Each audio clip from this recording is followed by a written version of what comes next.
출애굽기 20장 14절과 에베소서 5장 3절부터 4절까지의 말씀을 우리 다 같이 합독하겠습니다.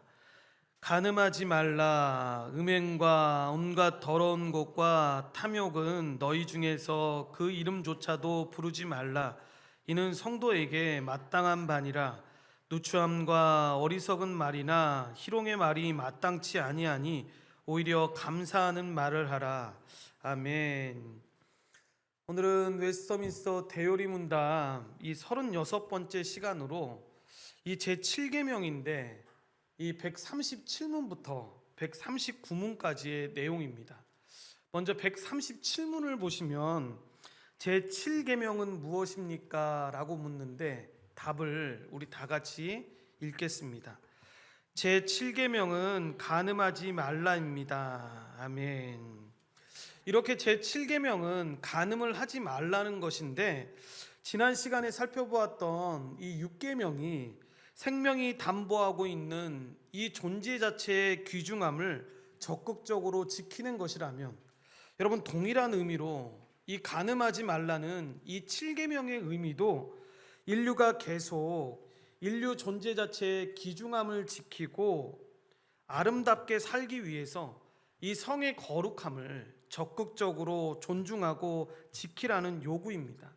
그런 의미에서 이 간음하지 말라는 이 계명은 금지 이전에 여러분 보호를 위한 계명인데, 이 성도에게 주어진 성의 거룩함을 적극적으로 지키고 비교할 수 없이 소중한 이 가정을 지키기 위한, 보호하기 위한 명령입니다. 두 번째로 간음은 이 간음이 무엇인지를 알아야 되니까요. 결혼 밖에서 일어나는 모든 성적 관계를 뜻합니다. 그래서 결혼하지 않는 미혼 남녀의 성적 관계나 부부가 아닌 사람의 이 관계는 모두 간음이라고 할 수 있는데, 먼저 하나님께서 금하시는 이 간음의 의미를 바로 알기 위해서 결혼의 의미부터 우리가 제대로 알아야 합니다. 결혼은 여러분 오해하시면 안 됩니다. 사회의 관습이나 문화의 산물이 아닙니다. 하나님께서 직접 제정하신 신성한 제도입니다. 그래서 여러분 이게 어떤 면에서는 천주교에서 굉장히 이걸 강하게 잘 지키는데, 여러분 천주교를 잘 믿는 사람들은 성당에서 미사를 통해서, 여러분 결혼 예식을 치르지 않는 사람들은 자기의 그 천주교를 믿는 사람이라고 제대로 믿지 않는 사람이라고 생각을 합니다. 여러분 결혼도 왜 예배라는 형식을 가지고 드려야 하냐라고 이야기를 하냐면, 결혼이 여러분 사회의 관습이나 문화의 산물로 생긴 것이 아니기 때문입니다. 하나님께서 직접 제정하신 여러분 신성한 제도입니다. 그러니까 하나님께서는 이 결혼을 통해서 남편과 아내가 하나님 나라를 세우고 관리하고 지켜가면서 이 하나님의 영광을 돌리는데 서로 동력자로 돕는 배필로 살아가라고 말씀하셨습니다. 그리고 그 부부를 통해서 여러분 거룩한 언약의 후손을 낳아서 하나님의 백성들이 하늘의 별처럼 이 바다의 모래처럼 여러분 늘어나게 하셨는데, 그러니까 성이라는 건 여러분 결혼이라는 신성한 제도 아래서 허락된 이 복된 하나님의 선물이요 거룩한 은총입니다. 그에 반해 간음은 그러면 무엇이겠습니까? 이 거룩하고 하나님의 주신 이 귀한 선물을 더럽히는, 그러니까 복된 가정을 부수고 깨트리는 이 무서운 죄입니다. 138문을 우리가 보려고 하는데, 제7계명에서 요구하는 의무는 무엇입니까? 라고 묻습니다. 답을 다 같이 읽겠습니다. 제7계명에서 요구하는 의무는 몸, 생각, 감정, 말, 행동에 있어서의 순결함이며 우리 자신과 다른 사람들의 순결을 보존하는 것입니다. 보는 것을 비롯하여 모든 감각들을 조심하고 절제하며 순결한 교제를 유지하고 복장을 단정하게 하는 것입니다. 금욕의 엄사가 없는 이들을 결혼하고 부부는 사랑으로 동거하며 우리의 소명을 부지런히 수행하고 부정의 모든 경우를 피하며 그 유혹들을 저항하는 것입니다. 아멘. 이 세 번째로 하나님은 7계명을 통해서 여러분 남편과 아내의 이 몸과 생각과 감정과 말과 행동에 이 순결함을 요구하고 있다라는 걸 우리가 보게 되는데, 부부는 하나님이 허락하신 이 특별한 언약의 관계로 맺어진 한 몸으로 그 특별한 한 몸의 친밀한 사랑의 관계가 이 부부 사이에 성의 관계를 통해서 이루어지는 것입니다. 이렇게 성은 부부 사이에만 아주 순결하게 다루어져야 하는 선물인데, 그러므로 성도는 몸과 마음, 이 생각과 말, 행동과 순결을 지켜서 이 귀한 선물을 배우자에게만 아름답게 사용해야 합니다. 그렇게 배우자와 자신이 이 죄에 넘어가지 않도록 여러분 지켜야 하는데, 이때 뭐라고 이야기합니까? 몸만 아니고 이 마음과 생각도 행동도 지켜야 하는 것을 분명하게 이야기하는 겁니다. 안타깝게도 여러분 지금 얼마나 시대가 악한지, 여러분 세상은 말할 것도 없고 교회 안에도 여러분 이 간음이 횡행하는 것들을 많이 보게 됩니다. 참 부끄럽게도 목사님이나 중직자들이, 여러분 성도들이 성적 범죄를 저지르고도 여러분 함부로 건징하지 못하는, 그러니까 이 교회의 포지가 무너지고 있는 시대를 우리는 지금 살고 있습니다. 그래서 이런 주장을 하는 것이 너무 시대에 뒤떨어진 주장을 하는 거 아닙니까? 라고 말하고 하는 그런 시대를 살고 있는데, 여러분 그래도 가르쳐야 합니다. 그래야 하나님이 만드신 그 인간의 존귀함을 우리가 잘 지킬 수 있는데, 이렇게 몸과 마음과 생각과 행동을 지켜야 합니다. 그리고 네 번째, 우리 다 같이 한번 읽겠습니다. 제7계명은 우리 자신과 다른 사람들의 순결을 보존하기 위한 하나님의 명령입니다. 여러분 다시 말씀드리지만, 하나님은 성을 이 부부라는 울타리에만은 가두어 두심으로 성이 결혼제도 안에서만 아름답고 소중한 선물임을 강조하셨습니다.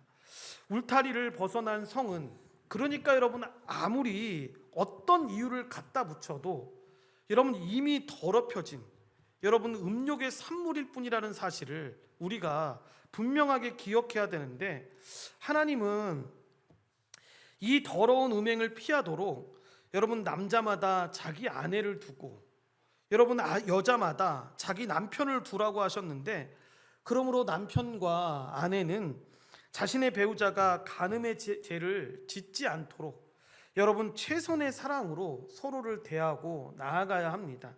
그렇게 결혼한 부부는 최상의 헌신과 사랑을 가지고 상대방에게 여러분 다가가야 하는데, 그러니까 배우자가 다른 곳에 기웃거리지 않도록 최선을 다해야 합니다. 다섯 번째로, 음욕을 부르는 보는 것을 비롯한 모든 감각을 조심하고 절제해야 되는데, 여러분 이건 우리가 너무 잘하는 것인데, 눈으로 보는 것이 우리의 생각을 지배하고 그런 생각이 행동을 결과할 때가 얼마나 많이 있는지 모릅니다. 그래서 음란한 것을 즐겨보면 음란한 생각을 하게 되는 것이고, 그 음란한 생각을 하게 되면 음란한 행동을 여러분 할 가능성이 큰 겁니다.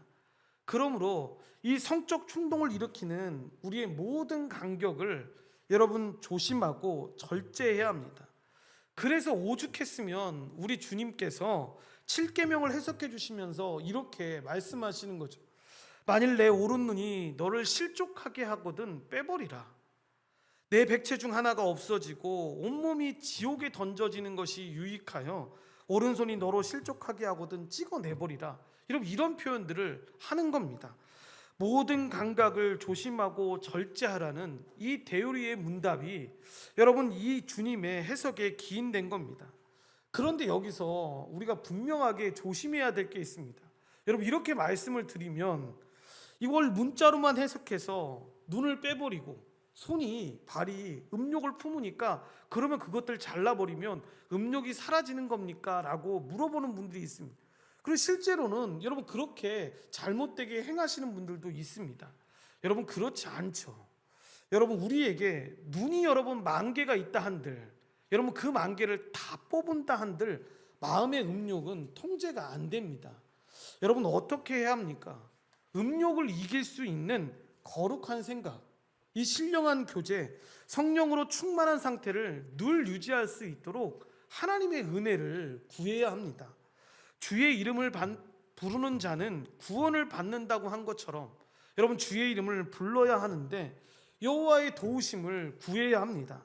성령의 충만함을 고대하면서 여러분 대항해야 합니다. 여러분 그것이 눈을 빼는 것보다 나은 행동인데, 이것은 여러분 어떤 경우를 보면 알 수 있냐면, 도박하는 사람이 여러분 즉흥적으로 다시 화투하지 않겠다라고 여러분 아무리 손목을 잘라도 얼마 후에 여러분 발가락에 화투를 끼고 여러분 도박장에 앉아 있는 것과 같은 원리입니다. 절대로 우리 힘만으로는 할 수 있는 일이 아니라는 것을 설명하는 겁니다. 그래서 술 취하지 말라, 이는 방탕한 것이니 오직 성령의 충만함을 받으라 라고 권면을 하는 건데, 아니 명령을 하는 겁니다. 이렇게 우리가 살기 위해서 매 순간 주님께 도우심을 구해야 하는 거죠.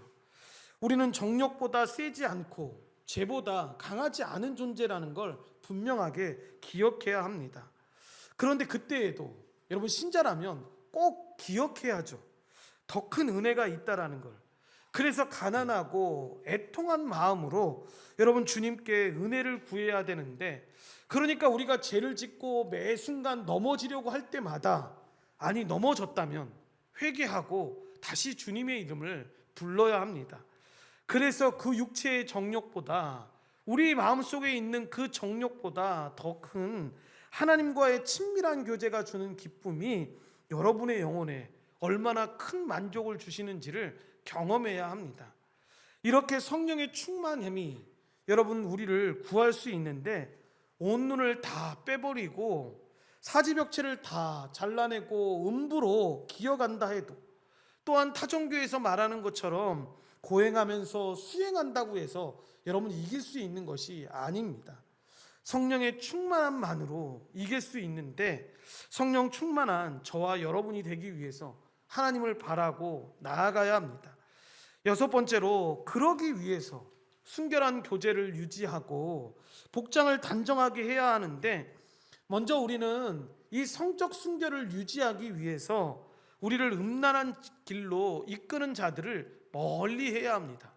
그러니까 여러분 우리가 어느 정도 나이가 들고 나면 저 친구 만나면 원치 않게 제약된 곳으로 자꾸만 가게 되고 죄를 짓게 되는 것 같아 라고 하는 것들을 우리가 경험할 때가 있지 않습니까?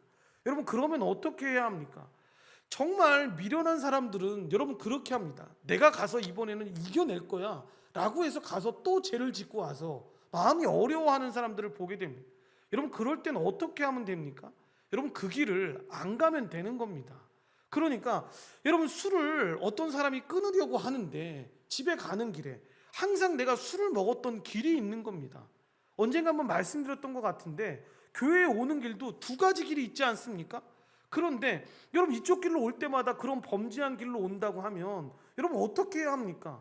주택가만 있는 이 길로 오면 되는 겁니다. 길이 돌아가는 한이 있더라도 이 길로 오면 여러분 그 길을 피하고 오면 술 먹지 않고 집에 들어올 수 있는 길이 있는 겁니다. 그런데 대부분 사람들이 미련한 방법을 택하는 게 뭐냐면, 그냥 가까운 길이니까 이쪽으로 오겠다라고 생각해서 죄를 또 범하는 경우들을 우리가 볼 수 있다는 겁니다. 이걸 어느 정도 이기고 나서는 여러분 이 길로 올 때도 자연스럽게 먹지 않고 올 수 있습니다. 너무 유혹이 된다고 생각하면 여러분 그런 사람들은 만나지 않는 게 좋습니다. 그래서 여러분 그 사람들과 교제하는 것을 일정 기간 동안 멈추고 나면, 어느 정도 시간이 지나고 나면 여러분 그런 모든 상황들을 이해할 수 있고, 또 다시 넘어질 것 같으면 그 교제권을 제한해서 그 제약된 길을 가지 않도록 여러분 멀리 해야 합니다. 그래서 잠언서에도 보면 음란한 유혹을 이기는 사람을 지혜로운 사람이다라고 표현하는 것을 봅니다. 그리고 성적 충동을 일으킬 수 있는 노출이 심한 옷을 피하라고 권면합니다. 그래서 복장을 단정하게 하라고 테오리 문답은 우리에게 가르쳐주고 있는 것입니다. 일곱 번째로, 금욕의 은사는 귀한 은사이지만 여러분 보편적이지 않다고 합니다. 여러분 독신의 은사는 참으로 여러분 귀한 겁니다. 그런데 보편적이지는 않습니다. 이걸 잘 기억해야 되는데, 바울이 고린도전서를 기록할 당시에도 보면 결혼하지 않거나 성관계를 가지지 않는 것이 더 거룩한 것처럼 주장하는 사람들이 있었습니다. 물론 여러분, 바울 역시 독신 생활의 특별한 의미를 강조한 적이 있었습니다. 그런데 그것은 특별한 경우였습니다. 그러니까 일반적인 경우는 결혼에 대해서 바울은 긍정적으로 이야기했습니다. 그리고 부부간의 성관계도 결혼관계의 필수적인 요소로 말했습니다. 그러니까 독신이 더 성경적이다, 독신 생활을 하는 게 더 거룩한 생활을 하는 것이다 라고 말하는 건 전혀 성경적이지 못한 내용입니다. 이렇게 금욕의 은사는 보편적인 은사가 아닌데 바울처럼 특별한 은사 사람에게 주어지는 것입니다. 그래서 금욕의 은사가 없는 이들은 어떻게 해야 합니까? 여러분, 결혼해서 그 결혼의 울타리 안에서 7계명이 요구하는 이 거룩한 순결을 지키는 삶, 보존하고 아름다운 가정을 보이면서 하나님 나라를 만들어가는 모습을 보여야 합니다. 그러니까 자기 사는 게 지금 힘들다고 독신의 은사를 이야기하면서 결혼도 안 하고 자녀를 낳지 않는 건 여러분, 이 7계명을 어기는 죄입니다. 8번째로 같이 읽겠습니다. 간음하지 말라는 제7계명의 요구가 캐캐묵은 시대에 어울리지 않는 도덕으로 취급당하고 있는데, 이런 시대일수록 성도는 미혼의 경우 혼전 순결을 잘 지켜야 하며, 결혼했다면 사랑으로 동거하며 서로의 의무를 성실히 수행하여 모든 부정한 경우를 피하고 음행의 유혹들을 힘껏 저항해야 합니다. 이를 위해 부부는 배우자의 품을 항상 족하게 여기고 그의 사랑을 연모해야 합니다. 그래서 여러분, 부부라면 여러분 서로 사랑하고 연모하면서 이 사랑을 키우기 위해서 노력해야 하는데, 그러려면 여러분 기도해야겠죠.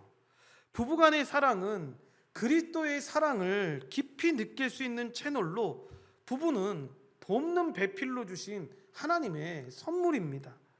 여러분, 사랑해야 간음하지 않을 수 있는 것인데, 그래서 우리 남편보다 멋있는 남편 없고 우리 아내보다 더 이쁜 여자 없다고 마음에 못을 박아야 합니다. 그리고 이제 결심만으로 안 되니까 다짐하고 또 다짐하고 기도해야 합니다. 그렇게 연모하면서 더 사랑해야지만 여러분, 가능하지 않을 수 있다는 걸 기억해야 합니다. 이제 139문의 내용으로 넘어가는데, 제7계명에서 금지하시는 죄는 무엇입니까? 라고 묻는데, 답을 여러분 우리 다 같이 읽겠습니다. 제7계명에서 금지하시는 죄는 해야 할 의무를 소홀히 하는 것 외에 간음, 음행, 강간, 근친상간, 남색과 모든 비정상적인 성욕, 모든 부정한 상상과 생각과 목적과 정서, 부패하고 추잡한 대화를 나누거나 그런 대화에 귀를 기울이는 것, 음탕한 눈으로 보는 것, 뻔뻔하거나 경박한 행동, 단정하지 못하고 음란한 옷차림입니다. 합법적인 결혼을 금하고 불법적인 결혼을 시행하는 것, 사창가를 허가하고 용인하며 유지하고 그곳에 자주 드나드는 것, 독신에 얽매이게 하는 서약, 부당하게 결혼을 미루는 것, 동시에 2명 이상의 아내나 남편을 두는 것입니다.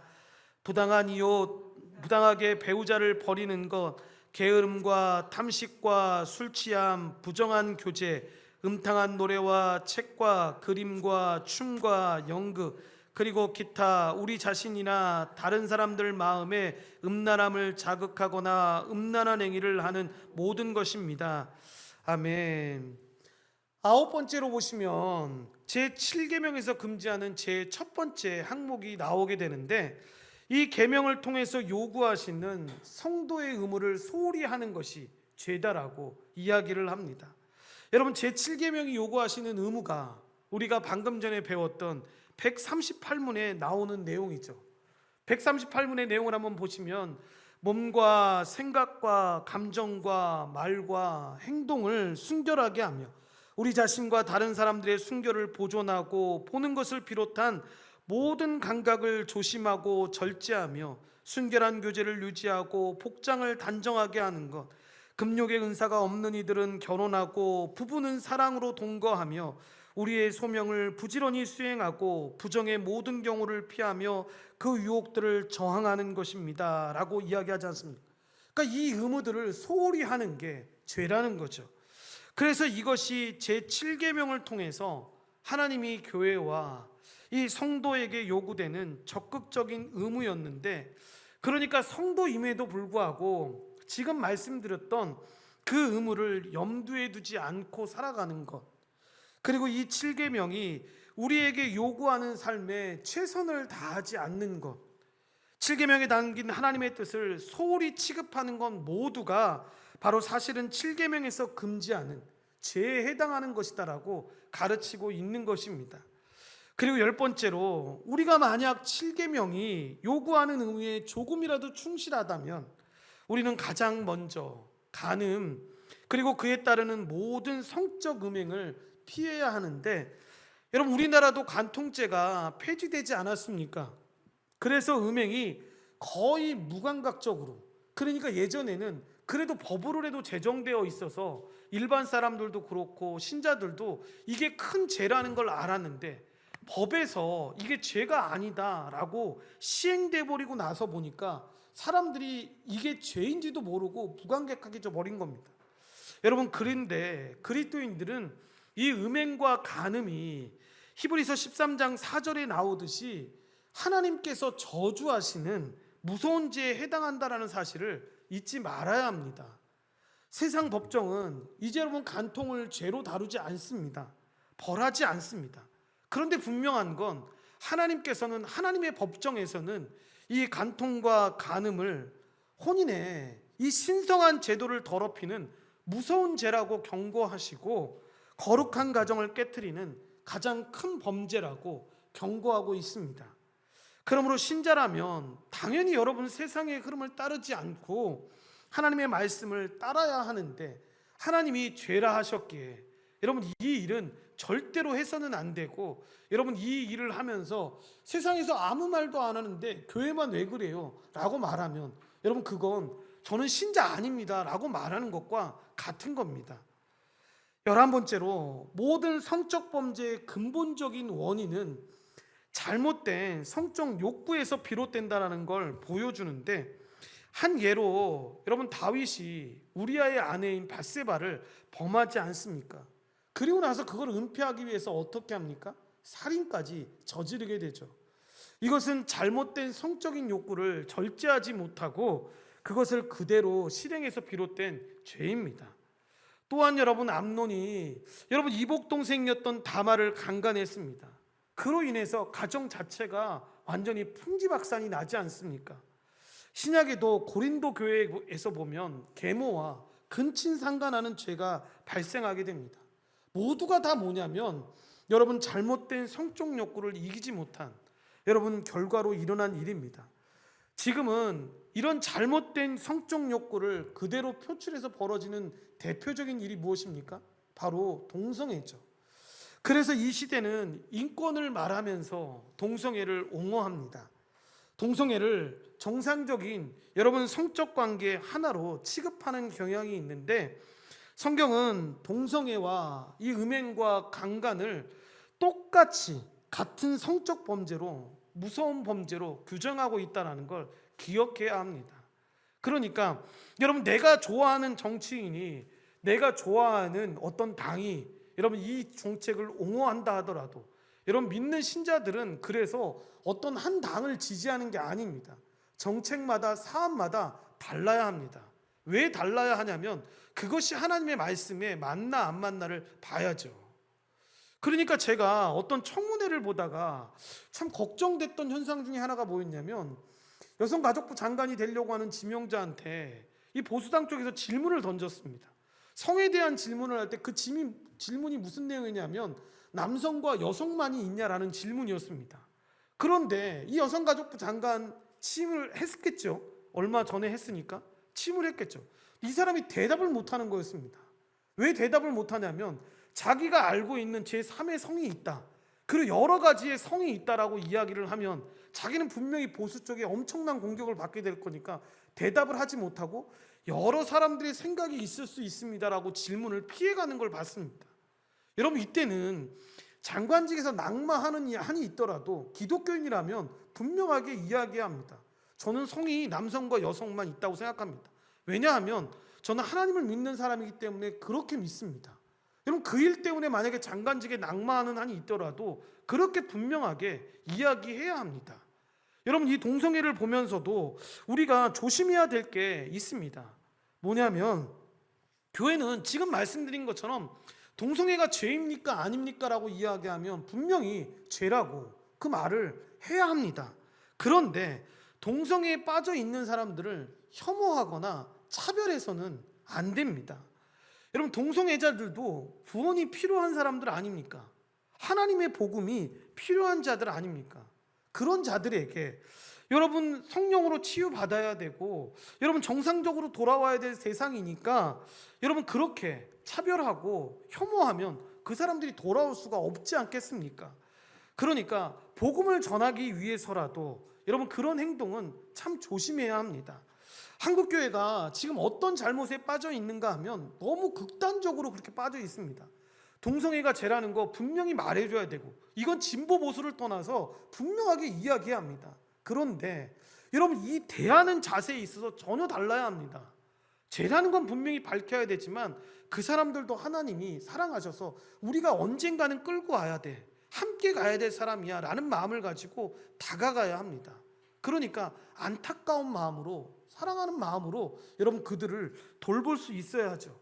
그래서 여러분 죄라는 걸 볼 때 여러분 우리도 간혹 범하기 쉬운 죄 가운데 하나가 뭐냐면 여러분 앞에 세 사람이 있는데 죄가 있다고 합니다. 그러면 여러분 어떤 한 사람은 동성애라는 죄를 범하고 있고요, 어떤 사람은 사업을 하다가 망해서 여러분 이 탈세 같은 그런 죄를 저지른 사람이라고 이야기합니다. 그럼 어떤 사람이 더 나쁜 사람입니까? 라고 이야기를 하면 대부분의 사람들이 뭐라고 이야기하는 줄 아십니까? 교회에 있는 사람들도 정답을 알고 있는 사람들은 대답을 정확하게 하는데 그렇지 못한 사람들은 어떻게 대답하냐면 그래도 동성애 믿는 사람이 좀 더 잘못된 죄인이죠 이렇게 얘기합니다. 여러분 죄인이 다 똑같은 죄인이지 더한 죄인이 어디 있고 덜한 죄인이 어디 있습니까? 이렇게 나눠서 여러분 잘못되게 대하는 경우들을 우리가 보게 됩니다.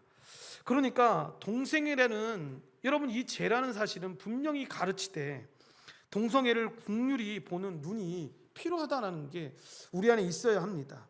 그렇게 불쌍히 여기면서 그들도 복음을 듣고 여러분 주님 앞에 나아오는 자가 되어서 이 정상적인 성적 테두리 안에 들어올 수 있도록 돕는 것이 중요합니다. 12번째로 간음을 비롯한 모든 잘못된 성적 욕구의 시작이 마음의 생각임을 깨달아서 무릇 지킬 만한 것보다 너의 마음과 생각을 지키라. 생명의 근원이 이에서 남이리라 라고 하는 것처럼 생각과 마음을 여러분 지켜야 합니다.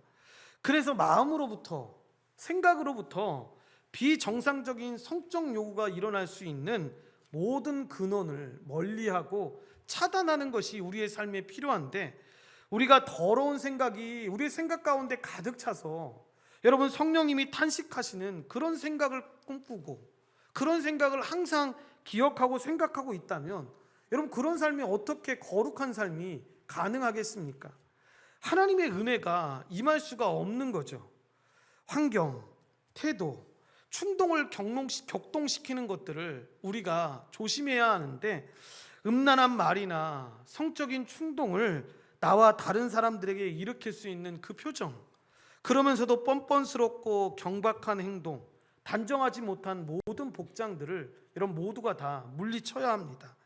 한 예로 보디발의 아내가 여러분 얼마나 지속적으로 요셉을 유혹했습니까? 그때 요셉이 어떻게 합니까? 여러분 도망쳤습니다. 여러분 유혹이 있었을 때 여러분 도망쳤습니다. 여러분 우리가 잊지 말아야 될 게 우리는 여러분 유혹보다 강하지 않습니다. 이렇게 우리는 정력보다 강하지 않는데 그래서 멀리하는 것이 필요한 것입니다. 그래서 내 안에 있는 잘못된 생각들, 격동하고 있는 모든 상황과 환경들을 차단할 필요가 있다는 걸 기억해야 합니다. 그래서 우리가 보고 있는 대요리 문답은 17세기의 문서니까 그렇게 답에 표현하고 있죠. 음란한 노래, 책, 그림, 춤, 연극을 멀리하라고. 여러분, 우리 시대라면 이 대우리 문답이 작성되었을 때 뭐라고 기록되어 있을까요? 우리가 보는 드라마, 영화, 영상 같은 그런 것들을 멀리해야 된다. 여러분, 이렇게 이야기하지 않겠습니까? 그리고 어떻게 이런 것들을 멀리할 수 있는지 여러분 13번째에 나오는데, 성령님의 도우심을 받아 모든 악하고 잘못된 정욕을 극복하겠다라는 결심이 필요합니다. 사람은 여러분 죄와의 싸움에서 백전백승할 수 없습니다. 하나님은 우리의 이러한 연약함을 아시고 어떻게 말씀하십니까? 절제할 수 없는 사람들은 결혼하라는 겁니다. 여러분, 정욕이 불같이 타는 것보다 결혼하는 것이 나아라고 말씀하는 겁니다. 그런 의미에서 합법적인 결혼을 금하고 독신을 강요하거나 결혼을 지나치게 미루는 것은 여러분 제7계명을 어기는 일임을 유념해야 합니다. 그렇게 합법적인 결혼 안에서 하나님이 허락하신 아름다운 성을 하찮게 여기는 이 가르침도 죄고, 그 영향으로 합법적인 결혼을 피하고 금하는 것, 그래서 오히려 독신을 장려하고 권장하는 것. 야, 살면서 애 키우는데 얼마 든다더라, 애 키우면 너 인생 다 끝이야 라고 말하면서 그런 활동들을 하지 못하게 권면하는 것, 나아가서 정상적인 결혼을 지나치게 미루는 것도. 목사님, 저는 지금 가진 게 하나도 없어서 결혼 못할 것 같아요. 여러분, 가진 게 있어서 결혼하는 사람이 어디 있습니까? 솔직히 대부분 어느 정도만 돼도 다 하는 거죠. 그런데 어느 정도의 기준이 다 다른 것 같습니다. 젊은 사람들 얘기 들어보면 어느 정도인데 라고 물어보면 집 사고 막 이런 얘기 하다 보면 너 죽을 때까지 그러면 결혼 못해 이렇게 얘기할 때가 많습니다. 그러면 제가 이 말씀 알았으면 그 청년들한테 그렇게 얘기할 것 같습니다. 제 7계명을 지금 어기고 있는 거라고. 얼마나 당황하겠습니까? 그런데 맞죠. 너무 시대의 흐름에 따라서 그렇게 나아갈 필요가 없다라는 겁니다. 그러니까 시대의 흐름이 지금 우리 가운데 어떻게 펼쳐진다 할지라도 예수님을 믿는 신자라면 하나님이 말씀하시는 그 말씀이 기준이 되어서 더 귀를 기울이고 나아가야 합니다. 그런 면에서 결혼 연령이 계속해서 지금 늦어지고 있는 면이 여러분 바람직하지는 않는데, 결혼을 통해서 하나님 나라를 가꾸고 관리하고 확장하면서 하나님이 허락하신 이 땅에 하나님 나라가 편만하게 퍼져나갈 수 있도록 성도는 하나님이 짝지어 주신 그 배우자 안에서 경건한 가정을 이루고 그 경건한 가정을 지키면서 제7계명을 잘 지키며 나아가야 합니다. 물론 빨리 결혼하라고 해서 아무 사람 데리고 와서 결혼하라는 말이 아닙니다. 우상 숭배자와 결혼하지 말라고 했지 않습니까? 그리고 불신자와의 결혼은 성경이 엄격히 금하고 있다는 걸 기억해야 합니다. 하나님의 모든 자비하심으로 우리가 구원을 얻을 만한 이 믿음을 얻었다면 우리 몸을 하나님이 기뻐하시는 산 제사로 드려야 되니까, 그게 어떤 특정적인 종교적인 형태를 띠는 모습이 아니라 우리의 삶에서 일어나고 있는 모든 모습들, 그러니까 장사하고 사업하고 여러분 결혼하고 애를 낳고 시집가고 장가들고 사위를 드릴 때 그 모든 모습이 나와야 되는 거죠. 그래서 세상 사람들은 여러분 하나님 없는 사람들과 전혀 다른 삶을 살아야 하는데, 하나님의 자비하심에 은총을 입은 사람들의 다름을 분명하게 보여주어야 합니다. 그 다름 중에 하나가 바로 불신자와 멍에를 같이 매지 않는 거죠. 불신자와 결혼을 하지 않는 겁니다. 그러니까 집안이 좋다고 외모가 매력적이라고 해서 예수를 믿지 않는데도 이 결혼의 멍에를 함께 메고 어떤 세속적인 달콤한 로맨스를 꿈꾸고 있다면 그건 불행의 씨앗을 스스로 심고 있는 겁니다. 물론 여러분, 때로는 하나님께서 그 불신자와의 결혼을 통해서 택한 자를 구원받게 하는 경우도 있습니다. 그런데 그게 보면 보편적인 게 아니고 굉장히 힘든 겁니다. 그러니까 빨리 경건한 결혼을 하라고 해서 여러분 아무나 데리고 와서 결혼을 해서는 안 됩니다. 그리고 성을 사고 파는 이 매춘을 피해야 되는데, 하나님이 허락하신 아름다운 이 성을 돈벌이 수단으로 전락시켜서 그리고 욕구 충족의 수단으로 이용하는 이런 잘못된 것들은 여러분 조심해야 되고 절대로 하지 말아야 합니다. 14번째로 무엇보다 간음하지 말라는 이 7계명의 내용을 잘 이해하려면 결혼과 이혼에 대한 성경의 가르침을 잘 이해해야 합니다. 세상은 결혼할 때 자신이 배우자를 선택했다라고 믿기 때문에 여러분 자신이 배우자를 버릴 수 있다라고 믿습니다. 그래서 여러분 그렇게 표현하진 않지만 가볍게 결혼할 수 있는 것이고 가볍게 이혼을 할 수가 있는 것입니다. 그러나 성경의 가르침은 분명하게 다릅니다. 내가 선택한 배우자와 여러분 내가 결혼하는 것이 아니라 하나님께서 내가 짝져 주신 배우와 결혼하는 거죠. 그래서 하나님이 합한 이 두 사람을 사람이 나누지 못한다라고 가르치는 겁니다. 그래서 정말 안타까운 조심해야 되는 현상 중에 하나가 뭐냐면 교회에서 목사님을 모시고 주례를 하는데도 불구하고 어떤 분들 같은 경우는 목사님 저희 가족은 결혼 서약을 안 해주시면 안 될까요? 라고 이야기를 합니다. 여러분 믿지 않는 사람과 결혼을 할 때도 그렇게 복음을 전하고 믿게 하는 것이 중요한데 두 집이 분명히 다 양가가 예수 믿는 집인데도 불구하고 결혼 서약을 하지 않게 해주시면 안 되냐라고 요청하는 가정이 있다고 합니다. 그러면 어떻게 하냐고. 제 친구가 한번 그런 문의를 사람들 많이 있는 교회에 이 부교육자였는데 그런 결혼식을 주례할 때 어떻게 했으면 좋겠어라고 말할 때 나 같으면 주례 안 쓴다고.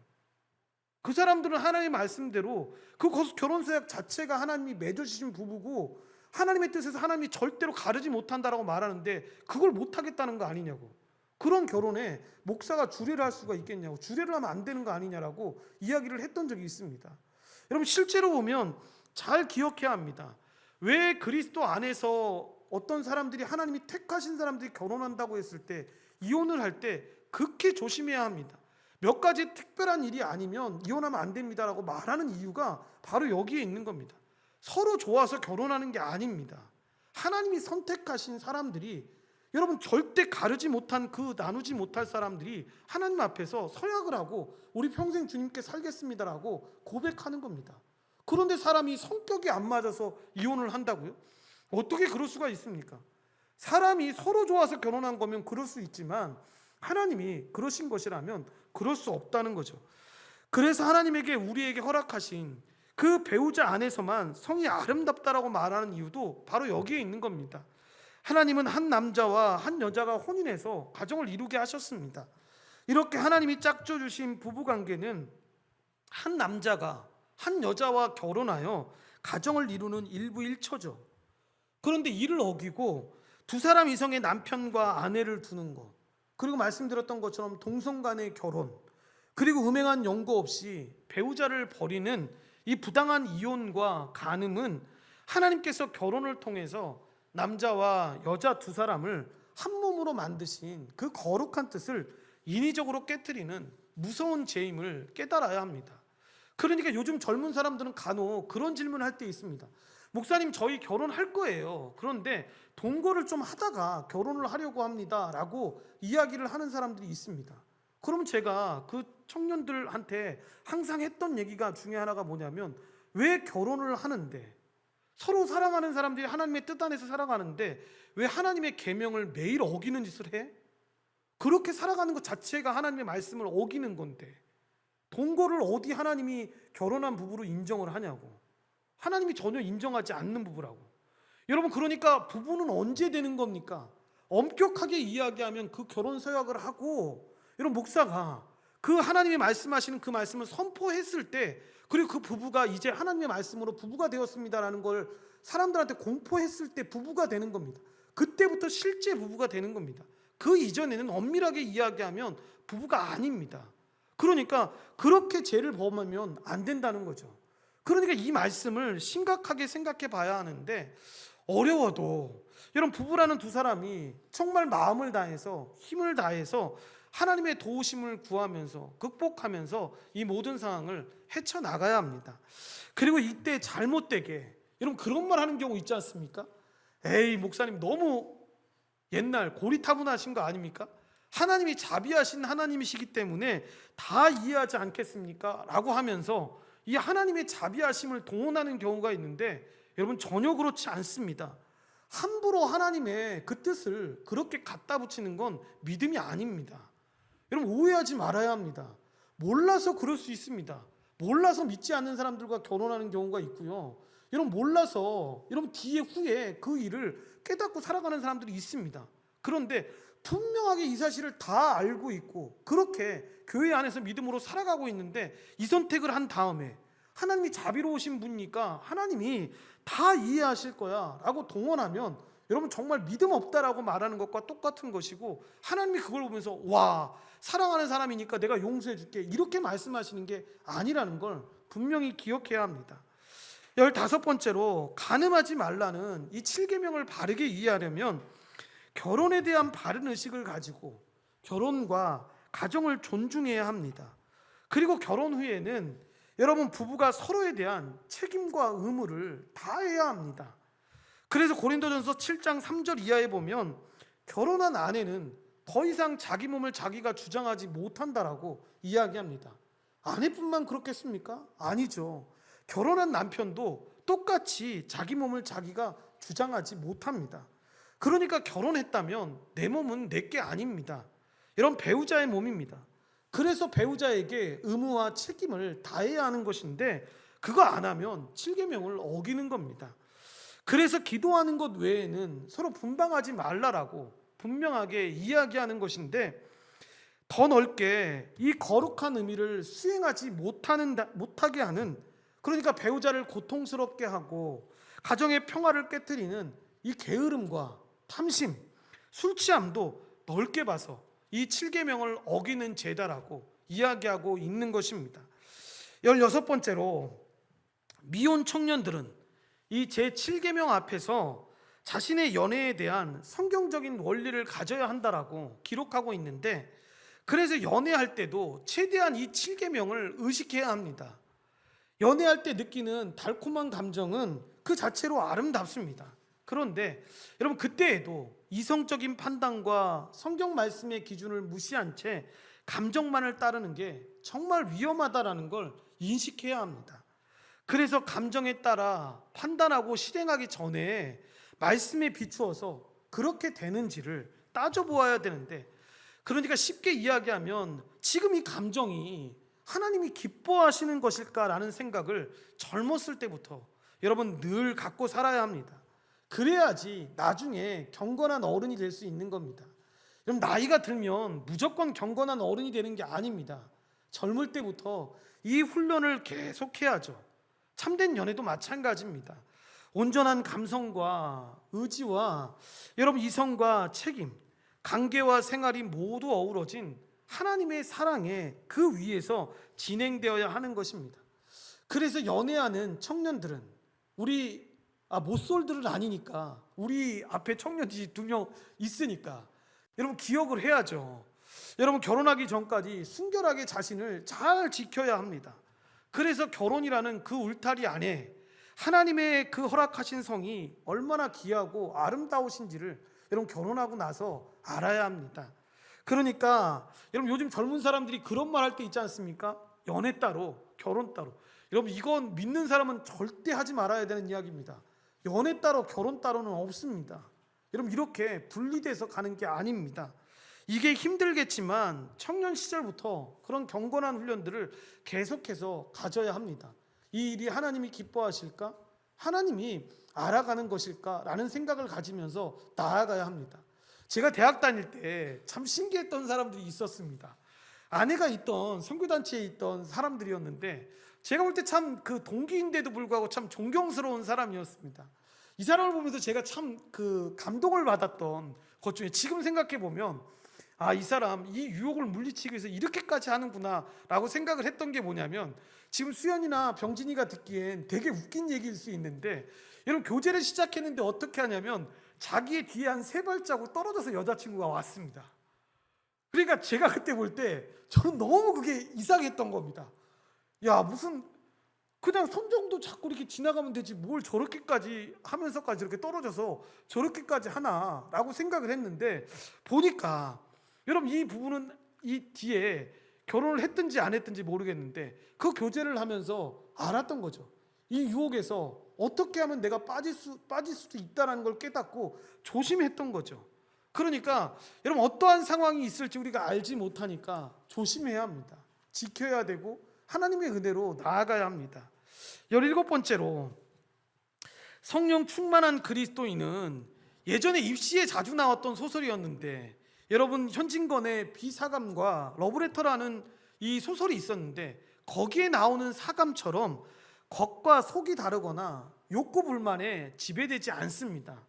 무슨 이야기냐면, 그 사감은 겉으로 보기에는 연애와 성에 대한 욕구를 완강하게 부인하면서도 여러분 속으로는 그것을 사모하는 이 변태적인 모습을 보인 사람이었습니다.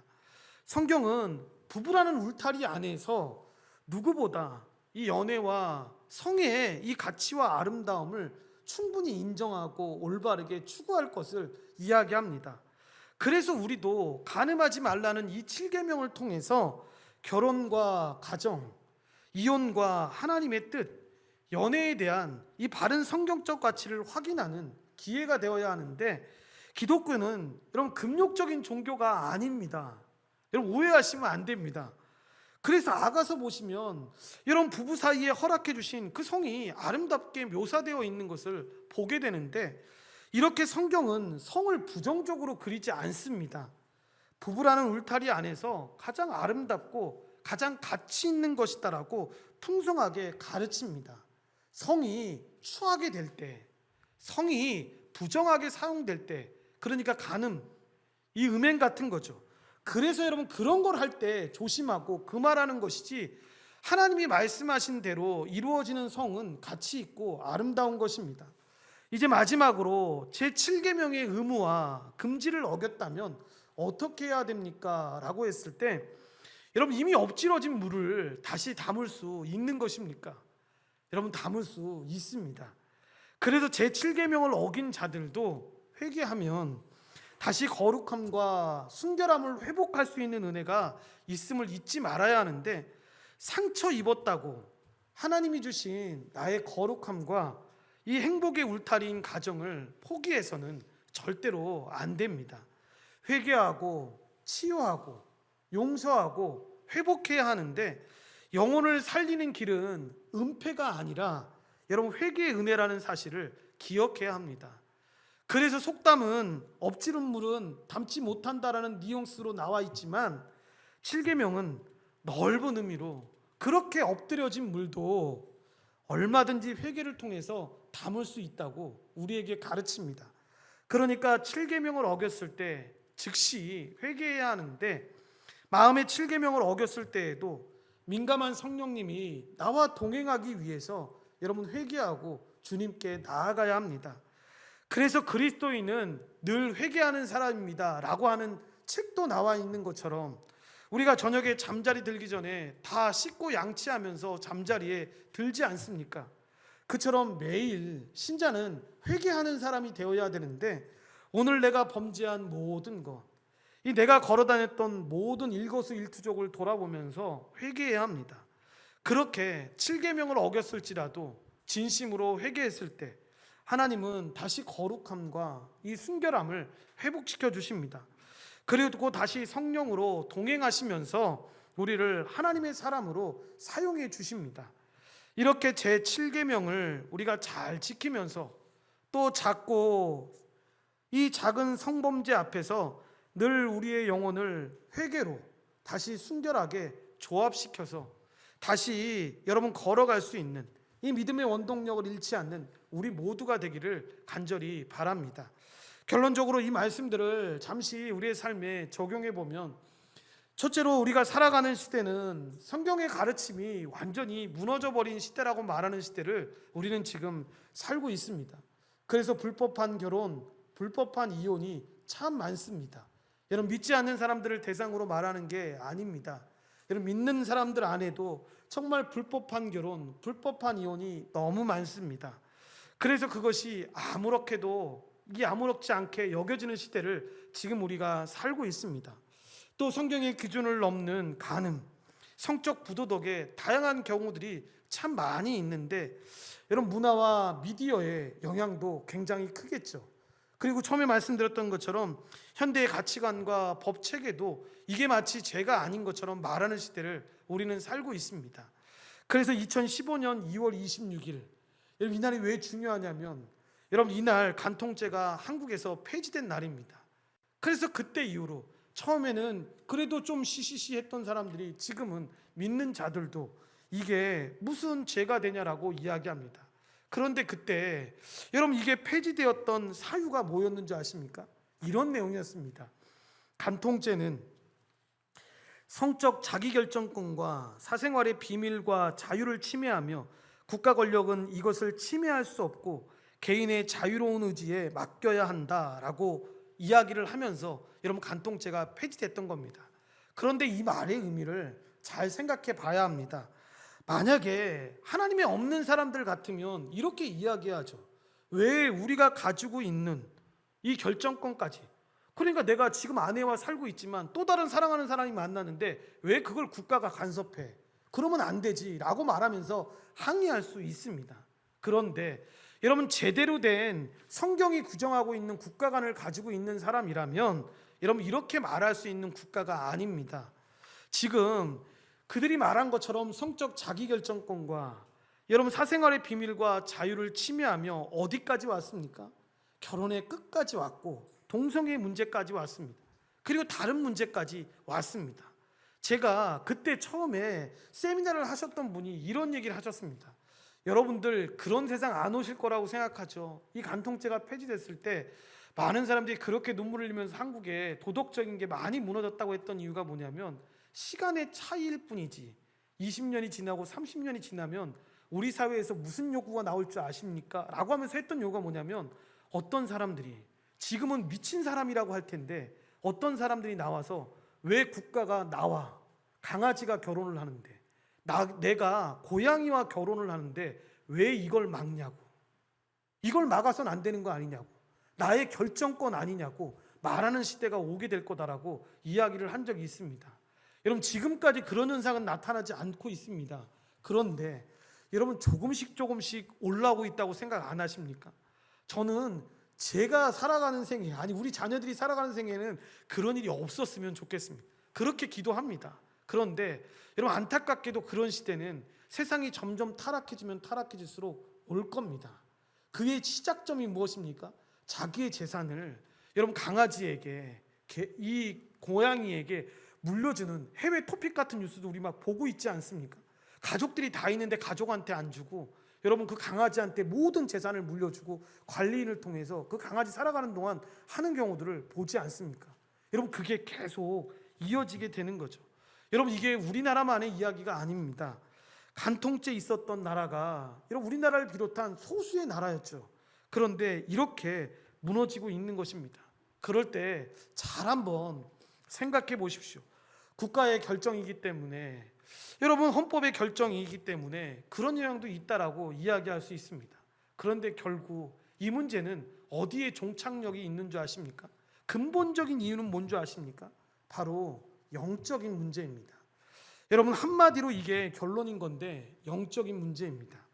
여러분 중생이 하는 일이 뭔 줄 아십니까?